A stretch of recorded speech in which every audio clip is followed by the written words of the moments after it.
सम्मानित बंधुओं, बहुजन समाज के पहरेदारों, महसूस करके देखो जिस महापुरुष का परिनिर्वाण आज मना रहे हैं, क्या बीती होगी उन पे जब उन्होंने अपने 4-4 बच्चों को इसलिए कुर्बान कर दिया कि कल आने वाला हमारा जीवन सम्मान का जीवन हो, अधिकार का जीवन हो। याद करके देखो, याद करके देखो, महसूस करके देखो, अगर एक छोटा सा कट लग जाता है, थोड़ा सा खून निकल जाता है, हाथ जल जाता है, उंगली जल जाती है, कोई एक शब्द कह देता है, तो हम पे क्या बीतती है जब हमारे ऊपर दर्द आता है। महसूस करके देखो, जिनके बच्चे बलिदान हो गए और उनसे उनकी पत्नी ने कहा कि बाबा साहब, आप तो कहते थे कि राज रतन राज करेगा, राज रतन तो इस दुनिया में भी नहीं रहा। तो बाबा साहब अंबेडकर ने क्या कहा कि एक राज रतन की परवाह करूंगा तो करोड़ों राज रतन इसी तरह से मर जाएंगे, मुझे एक राज रतन की नहीं, अपने करोड़ों बच्चों की चिंता है। ऐसे बाबा साहब अंबेडकर का परिनिर्वाण दिवस जो मध्य प्रदेश में पैदा हुए, महाराष्ट्र में काम किया, देश के कोने कोनों में गए, विदेशों में जाके, गोलमेज कॉन्फ्रेंस में जाके आपके मेरे अधिकार के लिए लड़े। और मैं आपको बताना चाहता हूं, मध्य प्रदेश ही क्यों, देश में कहीं भी एक बड़ी आदरांजलि सभा हो सकती है, मध्य प्रदेश ही क्यों? क्योंकि लगातार मध्य प्रदेश से भाई दामोदर जी, भाई रविंद्र भाटी जी, भाई विनोद जी, लगातार मध्य प्रदेश से एक षड्यंत्र चल रहा है और वो षड्यंत्र आज उसको बेनकाब करने के लिए आपके बीच में हूं। ये वही इंदरगढ़ है जहां कुछ दिन पहले हमारे भाइयों पे हमला करने की जरूरत की गई थी। ये वही इंदरगढ़ है, मैं इस बात को जानता हूं। और हमला करने वाले भी हमारी ताकत को जानते हैं, वो बेवकूफ नहीं है, हमारी ताकत को जानते हैं। मुट्ठी भर लोग हैं, मैं उनको जानता हूं। अगर एक जोर से आवाज लगा दी तो भग्गी मच जाएगी, मैं इस बात को भी जानता हूं, मैं अपनी क्षमता को जानता हूं। प्यारे साथियों, गौर से सुनो कि क्या षड्यंत्र है। षड्यंत्र ये है कि इस देश को जो मजबूत करता, अखंड बनाता, वो भारत के संविधान को कमजोर करने का षड्यंत्र किया जा रहा है। उस संविधान को कुचलने का षड्यंत्र किया जा रहा है। और देश जानता है, विरोधी जानता है, दुश्मन जानता है, जब तक बाबा साहब को मानने वाले हैं, जब तक फूले को मानने वाले हैं, जब तक साहू को मानने वाले हैं, जब तक इन बहुजन महापुरुषों को मानने वाले लोग हैं, तब तक वो लोग इस काम को नहीं कर सकते। इसलिए जानबूझ के वो अंदर अंदर एक आंदोलन चला रहे हैं कि बाबा साहब अंबेडकर अगर संविधान निर्माता नहीं रहेंगे, इस बात को लोगों के अंदर बात चली जाए तो आप महसूस करना कितनी गहरी बात बता रहा हूं। मरते रोज लोग हैं, सड़क पे एक्सीडेंट होते हैं, लोग जलकर मरते हैं, पीड़ा में मरते हैं, तमाम तरह के अन्य अत्याचार में मरते हैं, लेकिन हम उस दुख को कितने समय तक गले से लगाते हैं, हम उस दुख को कितने देर तक याद रखते हैं, हमें उसकी पीड़ा कितनी देर होती है, इस बात को समझना पड़ेगा मेरे साथियों। वो जानते हैं अगर इनके मन से बात निकल जाए कि बाबा साहब अंबेडकर संविधान निर्माता नहीं है, तो अगर कल हम संविधान को बदलने की कोशिश करेंगे तो ये लोग चुप हो जाएंगे, क्योंकि ज्यादा देर ये दुख नहीं रख पाएंगे मन में। और जब तक ये बात इस देश के इतिहास पर लिखी है, इस देश की छाती पर लिखी है कि बाबा साहब अंबेडकर संविधान निर्माता है, किसी की मां ने दूध नहीं पिलाया कि वो संविधान की तरफ आंख उठा के देख ले। मेरी बात को आप याद रखना। इसलिए जानबूझ के षड्यंत्र करके आपके मन में जो संवेदना है, जो भावना है बाबा साहब अंबेडकर इस देश के प्रति और इस देश के संविधान के प्रति है, उन भावनाओं को परिवर्तन करने के लिए आंदोलन चलाया जा रहा है। हालांकि ऐसे आंदोलन से होता कुछ नहीं है, कुछ नहीं होता है। यह आंदोलन आज नहीं चला, ये तो 1980 से पहले जब तक मान्यवर काशीराम साहब उनके साथी सड़कों पे आके समाज को जागरूक नहीं कर रहे थे, उससे पहले भी बाबा साहब को इन्हीं शब्दों से अपमानित करने का काम देश के नेता करते थे। चाहे वो कोई भी पार्टी के लोग रहे हो, किसी भी संगठन के लोग रहे हो, ये वही भारत है जिसमें बाबा साहब अंबेडकर की शव यात्रा निकाली गई। ये वही भारत है, जीते जी बाबा साहब अंबेडकर को अपमानित किया गया, इतना पढ़ने के बाद, इतना ज्ञान हासिल करने के बाद, और देश को संविधान रूपी इतनी बड़ी शक्ति देने के बाद उनको अपमानित किया गया। अंग्रेजों के साथ जोड़ के उनके विरोध में जाति के आधार पर मैं आपको बस ये बताना चाहता हूं, यह षड्यंत्र पुराना है, लेकिन मैं आपको एक घटना के बाद साथ इस बात को मजबूत करके बताऊंगा। महाराष्ट्र में नामांतर आंदोलन चल रहा था। माननीय अध्यक्ष जी, मेरी बात पर गौर करना। महाराष्ट्र में नामांतर आंदोलन चल रहा था। महाराष्ट्र में जो मराठा यूनिवर्सिटी है उसका नाम बाबा साहब अंबेडकर के नाम पर करने की बात चल रही थी। वहां के अंबेडकरवादी लोग आंदोलन कर रहे थे। गौर से सुनना नौजवान साथियों, वो आंदोलन कर रहे थे।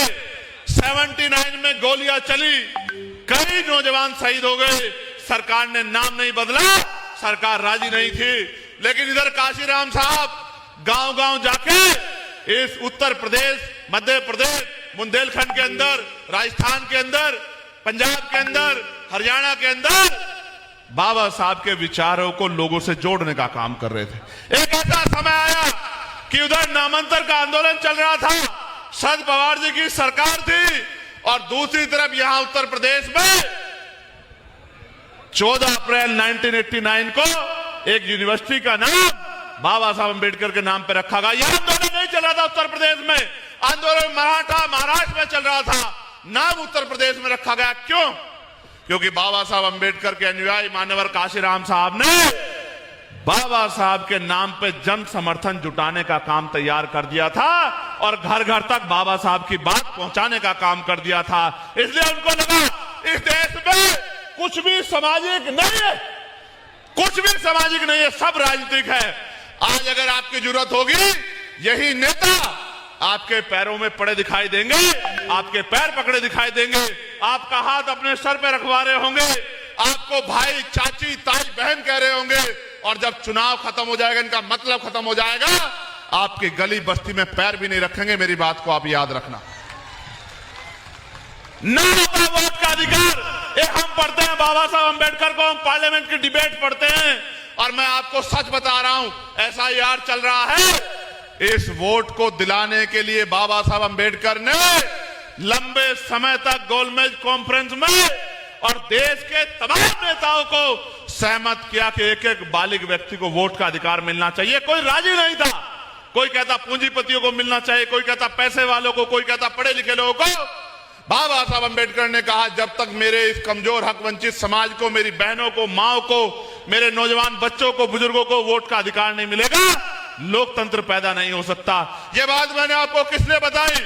आप याद रखो, काशीराम साहब कहते थे, चमचों को कुछ मत कहो, जिन हाथ में चमचे उन हाथ पे चोट मारो।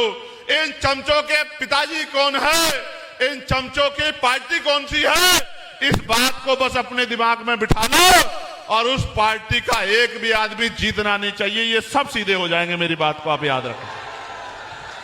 ये जो रोज आपके खिलाफ मुहिम चलाते हैं ना, जो नेता आपके खिलाफ बोल रहा है, कुछ मत करो, लोकतंत्र है, बोलने की आजादी है, व्यक्ति की आजादी है, बस उसकी आईडी निकालो, उसका पता निकालो, और ये देखो कि वो और उसका परिवार कौन सी पार्टी से जुड़ा हुआ है।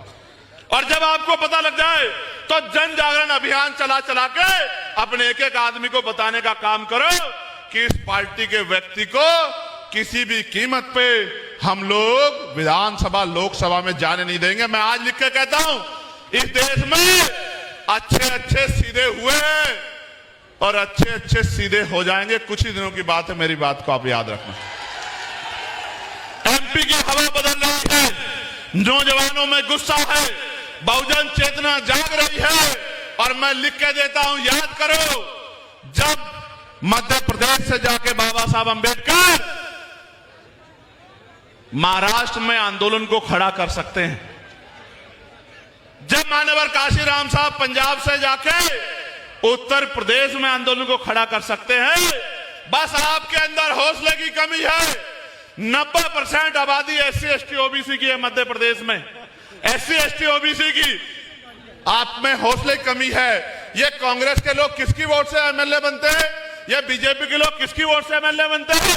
वो तो 90% आपका है और राज किसी और का है। मैं तो जानता हूं कि मध्य प्रदेश में क्या हो रहा है। मान्यवर काशीराम साहब को मध्य प्रदेश से बहुत उम्मीदें थी और इस बेल्ट से और ज्यादा उम्मीदें थी। वो कहते थे इस बेल्ट का मेरा बहुजन समाज का व्यक्ति स्वाभिमानी है, वो भूखा रह लेगा लेकिन स्वाभिमान से समझौता नहीं करेगा। इसका उदाहरण 2 अप्रैल 2018 को हमने देखा था। 2 अप्रैल 2018 को हमने इसका उदाहरण देखा था जब मेरे नौजवान भाइयों ने पूरे देश को बताने का काम किया था कि ये ग्वालियर, चंबल संभाग, रीवा संभाग किसी से झुकने दबने वाला नहीं है। प्राणों का बलिदान देके उस आंदोलन को अपने खून से सींचा था मेरे भाइयों। सम्मानित साथियों, यहां से एक आदमी निकला और मैं उसको इसलिए बाबा नहीं कहता क्योंकि देश के प्रधानमंत्री जी भी उसको बाबा नहीं कहते, वो कहते हैं मेरा छोटा भाई। आप सुन लेना, मैं संवैधानिक व्यक्ति हूं। तो जब प्रधानमंत्री सांसद हैं, वही सांसद ही प्रधानमंत्री बने हैं, जब वो छोटा भाई कहते तो मैं काहे को बाबा कहूं। मैं तो एक ही बाबा को जानता हूं जिनका नाम है डॉक्टर बाबा साहब अंबेडकर। तो उन्होंने नारा दिया कि जात पात की करो विदाई। तो दामोदर साहब खड़े हो गए, बोले जी विदाई कर देंगे, ठीक है, लेकिन मेरे 5-4 सवाल हैं, इनका जवाब दे दो। तो मैंने मीडिया से सुना कि अच्छी डिबेट चल रही है, चर्चा होनी चाहिए। तो एक कैमरामैन ने, एक पत्रकार ने उनके आगे माइक किया कि साहब जात पात की विदाई कर रहे हो तो जात पात खत्म कर दोगे? तो बोले नहीं, हम हिंदू हिंदू भाई भाई की बात तो कर रहे हैं, लेकिन हम जात पात खत्म नहीं करना चाहते। हम जात पात में जो अहंकार है वो खत्म करना चाहते हैं। समझो मेरी बात को। वो कह रहे हैं कि हम जात पात नहीं खत्म करना चाहते, जात पात में जो अहंकार है वो खत्म करना चाहते हैं। ये अहंकार तो आपके महापुरुषों ने, आपके पूर्वजों ने तब भी खत्म नहीं किया जब बाबा साहब अंबेडकर इस देश में लड़ रहे थे कि हिंदू धर्म में, सनातन में जो कुरीतियां है उनको निकालने का काम किया। तो बाबा साहब जैसे पढ़े लिखे आदमी की बात आप लोग नहीं माने, आज के लोगों की बात आप कहां मानने वाले हैं? तो इसलिए मैं आपसे कह रहा हूं। फिर उन्होंने, पत्रकार ने उनसे कहा कि भाई सवाल ये आ रहा है कि आप अनमैरिड हो तो क्या किसी दलित समाज की बेटी से आप शादी करोगे? तो चेहरे का रंग बदल गया। और यही बात, भाई भाई की बात, जब हमारा आईएएस है यहां संतोष वर्मा, जब उसने की कि भाई आप हिंदू हिंदू भाई भाई की बात कर रहे हो, गौर से सुनो, ताली मत बजाओ, गौर से सुनो, कान खोलो अपने। मैं भी मध्य प्रदेश पे निगाह बना के बैठा हूं, मेरा ध्यान ऐसा नहीं मध्य प्रदेश पे नहीं है। और मैं ये बताना चाहता हूं तमाम पार्टी के उन नेताओं को जो इकट्ठे होकर कह रहे हैं संतोष वर्मा को ये कर देंगे, वो कर देंगे, कितने संतोष वर्मा को क्या करोगे? कल हर घर से संतोष वर्मा निकलेगा, दामोदर मंडल निकलेगा, रविंद्र भाटी निकलेगा, देखूंगा कितने लोगों को आप क्या करोगे। तो उन्होंने क्या कहा? उन्होंने कहा कि जब तक हिंदुओं में रोटी बेटी का रिश्ता नहीं होगा, इसी बात को बाबा साहब अंबेडकर कह रहे थे, इसी बात को संतराम बीए प्रजापति कह रहे थे जात पात तोड़क मंडल में, एलिगेशन ऑफ कास्ट में, वो भी यही कहते हैं कि तभी तो भाईचारा बनेगा जब जातियों को तोड़ के आप शादियां करोगे। भाई संतोष वर्मा जी ने कहा मैं भी हिंदू, और दूसरी जाति के बारे में कहा आप भी हिंदू, और जब तक इनमें रोटी बेटी का रिश्ता नहीं होगा तो भाई कैसे भाईचारा बन जाए, कैसे हिंदू एकता आ जाएगी? तो जैसे कहा तो सारे लोग खड़े हो गए, सारे लोग खड़े हो गए, और खड़े होके कोई उसका पुतला फूंकता है, कोई उसको पीटने की बात करता है, सस्पेंड करा दिया। कल भी मैंने एक नेताजी को सुना भाजपा के कि हम इसको एक, निकल जाओगे आप लोग, उसको निकल जाओ, जो हम देख लेते हैं, जाओ, हम खड़े आदिवासी समाज के लोग, जाओ निकल जाओ, हम देख लेंगे बहुजन समाज के लोग, अगर आप में हिम्मत है तो। मैं आपको स्पष्ट कर रहा हूं, ये इनका नारा सच्चा है, लेकिन चुनाव से पहले, मैंने कहा ना कुछ भी सामाजिक नहीं है, सब कुछ राजनीतिक है। चुनाव से पहले ये नारा सच्चा है, और चुनाव के बाद ये नारा खोखला है। फिर चुनाव के बाद कुशवाहा के सर पे पेशाब भी यही करेंगे, कुशवाहा को जूता भी यही चटवाएंगे, थूक।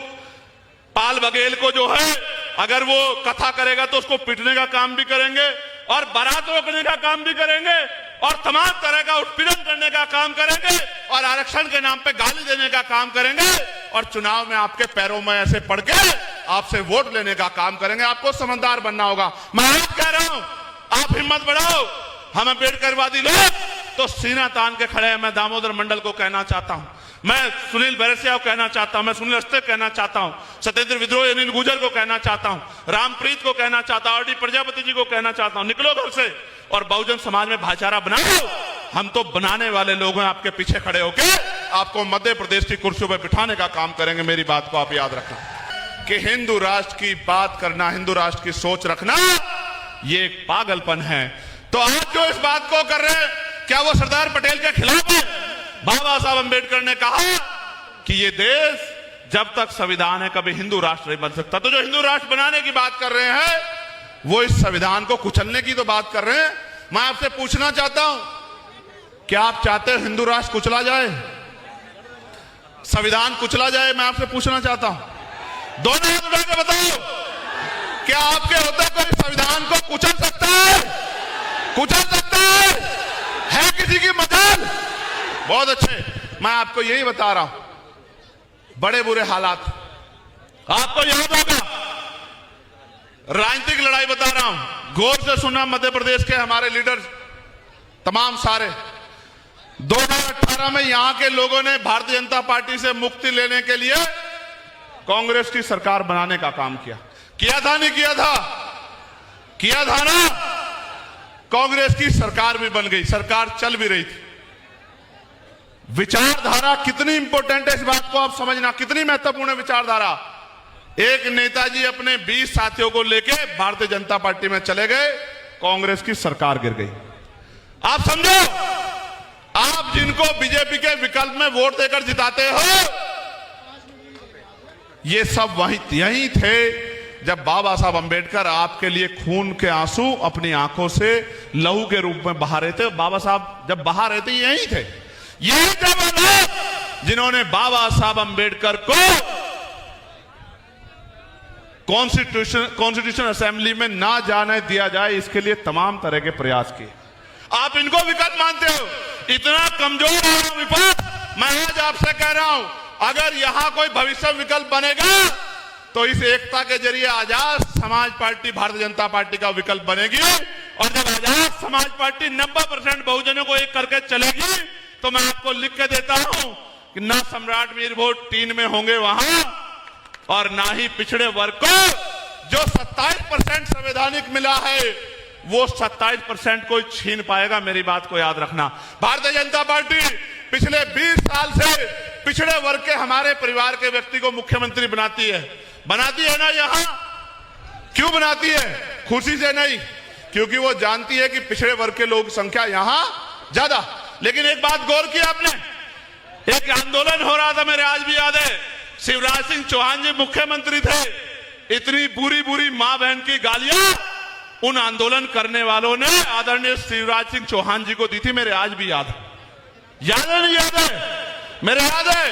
तब हिंदू एकता कहा गई थी, तब उसको पिछड़े वर्ग का नेता बनाकर उसको गाली देने का काम कर रहे थे। और आज की बताता हूं, छोड़ो, जब अभी आदरणीय मोहन यादव जो यहां मुख्यमंत्री हैं, जब वो 27% के लिए लड़ रहे थे, तो यही लोग जो आंदोलन चला रहे थे ना, अभी जो कह रहे थे बाबा साहब संविधान निर्माता नहीं है, यही लोग मोहन यादव को जी भर भर के गाली देने का काम कर रहे थे। ये सच्चाई है। क्या तब मोहन यादव हिंदू नहीं रहा था? क्या तब शिवराज सिंह चौहान हिंदू नहीं रहा था? चुनाव खत्म हुआ, फिर वो भाईचारा भी खत्म हुआ जो चुनावी भाईचारा था। मैं आपसे कहना चाहता हूं मेरे प्यारे साथियों, समय की पाबंदी ना होती और मेरे कंधों पे ज्यादा जिम्मेदारी ना होती और उत्तर प्रदेश टारगेट में ना होता, तो सबसे पहले मध्य प्रदेश में बाबा साहब अंबेडकर, फूले, साहू, पेरियार की अलग जगाने का काम मध्य प्रदेश के घर घर जाके हम लोग करते हैं। आज आप यहां आए हो, एक वादा मुझसे करो, अगर सच में बाबा साहब के लिए जीना चाहते हो, सच में काशीराम साहब के लिए जीना चाहते हो, सच में मां बहनों को स्वाभिमान सम्मान का जीवन दिलाना चाहते हो, सच में राष्ट्रपिता ज्योतिबा फूले, छत्रपति साहू जी महाराज, ईवी पेरियार, रामा नायकर, स्वामी पेरियार लाल यादव, बाबू जगदेव प्रसाद कुशवाहा, जननायक कर्पूरी ठाकुर का, संतराम बीए प्रजापति जी का, ब्रह्मानंद लोधी जी का सपना पूरा करना चाहते हो, तो ऐसे यहां दिल पे हाथ रखो, ऐसे रखो दिल पे हाथ। दिल इधर नहीं होता, राइट साइड लेफ्ट साइड होता है, याद रखना। दिल पे हाथ रखो और पूछो, क्या इस गरीबी, बेबसी, लाचारी की जिंदगी में खुश हो क्या? बताओ, दोनों हाथ उठा के बताओ, खुश हो क्या? कौन बदलेगा इसको? कैसे बदलेंगे? लोकतंत्र में एक ही तरीका बदलने का, जब आपके उंगली बटन दबाने के लिए जाए तो वो बटन स्वाभिमान सम्मान का प्रतीक आजाद समाज पार्टी काशीराम का होना चाहिए। आप जानते हो, गोलियां खाई, लाठियां खाई, जेलें काटी, चुनाव चल रहा था, गुर्जर समाज के सैकड़ों भाइयों को जेल में घेरने के लिए यहां ग्वालियर में आंदोलन हुआ, नेता छिप छिप कर बैठ गए। रविंद्र भाटी जी ने मुझसे कहा कि भाई चलना है, विनय भाई ने मुझसे कहा चुनाव सर पे है, मैंने कहा चुनाव आप संभाल लेना, मैं इस पिछड़े वर्ग में भाईचारा बनाने के लिए निकला हूं। अगर आज उनके साथ नहीं खड़ा हूंगा तो कल आने वाली पीढ़ियां मुझे माफ नहीं करेंगी, और अगर आज यहां इस दूसरे साथी के साथ नहीं खड़े होंगे तो भी आने वाली पीढ़ियां हमें माफ नहीं करेंगी कि जिन पिछड़े वर्ग के महापुरुषों ने, जो हमारे महापुरुष हैं, चाहे फूले जी हो, चाहे साहू जी हो, चाहे महामना रामसु वर्मा हो, चाहे चौधरी महाराज सिंह भारती हो, चाहे संत रामबीए प्रजापति हो, ये तमाम हमारे महापुरुष, बाबूदेव जगदेव प्रसाद कुशवाहा हो, कपूरी ठाकुर हो, अगर इनके आंदोलन को कोई आज अगर आगे बढ़ाने का काम कर रहा, अगर हमने उसका हाथ नहीं पकड़ा और कहीं उसको कोई नुकसान हो गया तो लोग कहेंगे ये आंदोलन तो अच्छा है लेकिन ये कामयाब हो सकता नहीं। मैं आपसे पूछना चाहता हूं, जब मध्य प्रदेश से जाके बाबा साहब अम्बेडकर महाराष्ट्र को कामयाब कर सकते हैं, जब महाराष्ट्र से आके मान्यवर काशीराम साहब उत्तर प्रदेश को कामयाब कर सकते हैं, तो मध्य प्रदेश के लोग मध्य प्रदेश को कामयाब क्यों नहीं कर सकते हैं? मेरी एक बात का जवाब दो। कर सकते हैं, नहीं कर सकते हैं? कर सकते हैं, नहीं कर सकते हैं? बताओ। दो मामले, एक 2000 बीघे जमीन है जो सत्ता के संरक्षण में सैकड़ों वर्षों से पुरखों की जमीन ग्राम लहूपुरा मोहत भिंड जिले की है, और एक कागज और हमारे साथियों ने दिया था, ये रहा। शिवचरण अहिरवार जी हैं ग्राम लहरेटा दतिया से, वो 5001 रुपए जो 70 साल के भेंट करना चाहते हैं। आपके अपने पैसे किसी ने देके भेजा? नहीं, मैं किसी का चमचा नहीं हूँ। मेरे पास जो है, मेरे गांव में जो है 200 घर की बस्ती का चाहिए आदमों की। बोलो। मैं किसी का दब्बू वाला नहीं हूँ। आपके अपने पैसे हो ना? अपने पैसे से मैं खुशी में बीएसपी था, लेकिन मैं 1 साल को बैठो नहीं कहना था। 1 साल से मेरे पास, मेरे दिमाग में जो आई कि भाई साहब की आपकी सुन के मुझे आंसू आने लगा, तो मैंने कहा भाई साहब में पहुंचो, ये मेरे बाग जिला के हैं भाई साहब, बिल्कुल बड़े बात है। 5 भाई साहब। प्यारे साथियों, शिवचरण जी, एक तो मैं भूमाफियाओं को, हमारे यहां जिले के जो अधिकारी हैं उनके जानकारी के से कहना चाहता हूं कि वो गरीबियों की जमीन को छीनने का काम बंद कर दे, इसके परिणाम घातक हो सकते हैं। एक बात और, शिवचरण साहब जो 70 साल के हैं, 5000 रुपए नहीं है ये शिवचरण साहब, ये मेरे लिए 5 करोड़ के बराबर है, क्योंकि ये गरीब की मेहनत का पैसा है, किसी धन्ना सेठ का पैसा नहीं। मैं फिर दोबारा मैंने आपको कहा कि मैं पार्लियामेंट में बाबा साहब अम्बेडकर की स्टैचू के आगे दोनों हाथ अपने मजबूती से ये इकट्ठा करके ये संकल्प लेके आया हूं, मौत आ जाए, जान चली जाए, कुछ भी पीड़ा आ जाए, अगर मेरे बच्चों का जीवन भी दांव पे लग जाएगा तो भी चंद्रशेखर आजाद पीछे हटने वाला नहीं है। मेरी बात को आप याद रखना। लंबे समय से ये बहुजन समाज के लोग रूखी सूखी खा के और किस तरह से अपमानित होकर जी रहे हैं, इनके दिन बदलने का समय आ गया। अच्छे दिन का तो मुझे पता नहीं, लेकिन बाबा साहब के सपनों के दिन आएंगे, मेरी बात को आप याद रखना। और हर मां, हर बहन, हर भाई, हर बुजुर्ग रात में सोने से पहले और सुबह उठने के बाद संतों, गुरुओं, महापुरुषों को यह प्रार्थना जरूर करेगा कि हमारे भाई को, हमारे नेता को लंबा जीवन देना, क्योंकि उसके कंधों पे बहुत